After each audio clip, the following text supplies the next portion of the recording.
Welcome to Sumi Muvas tasty kitchen. നല്ലൊരു സാമ്പാർ കേട്ടോ ഇന്നത്തെ റെസിപ്പി. പെട്ടെന്ന് തയ്യാറാക്കാം. അതേ പരിപ്പ് ഞാൻ കഴുകിയിട്ടു, പച്ചമുളക്, കട്ടിയുള്ള വെജിറ്റബിൾസ് ഇതിലേക്ക് ഇട്ട് കൊടുക്കുന്നുണ്ട്. ക്യാരറ്റ്, ഏത്തക്ക അങ്ങനെയുള്ളത്. എന്നിട്ട് ഉപ്പും മഞ്ഞപ്പൊടിയും ചേർത്ത് 2 വിസിൽ കേൾപ്പിക്കുക. വേറൊരു പാത്രത്തിൽ ലേശം വെള്ളം വെച്ച് കഷ്ണങ്ങൾ ഇട്ട് കൊടുക്കുന്നുണ്ട്. എന്നിട്ട് ആ സമയത്ത് നമുക്ക് മുളക് പൊടിയും മല്ലിപ്പൊടിയും മഞ്ഞപ്പൊടി, ഉലുവ, കായം ഒന്ന് നമുക്ക് ചൂടാക്കി വയ്ക്കാം. കഷ്ണങ്ങൾ വെന്ത് ഒന്ന് തിളച്ച് വരുമ്പോൾ മുരിങ്ങയ്ക്ക ഇട്ട് കൊടുത്തു.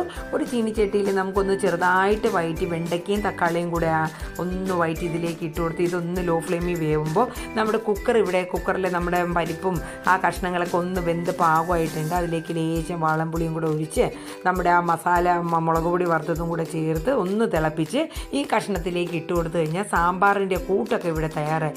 ഇനി ലേശം നാടൻ മല്ലിയിലയും ചേർത്ത് ഉപ്പും കായപ്പൊടിയൊക്കെ പാകമാണെന്ന് നോക്കി തിളച്ച് അടിപൊളിയായിട്ട് വന്നിട്ടുണ്ട് കേട്ടോ. അപ്പോൾ വളരെ സിമ്പിളായിട്ടുള്ളൊരു സാമ്പാർ റെസിപ്പിയാണ്.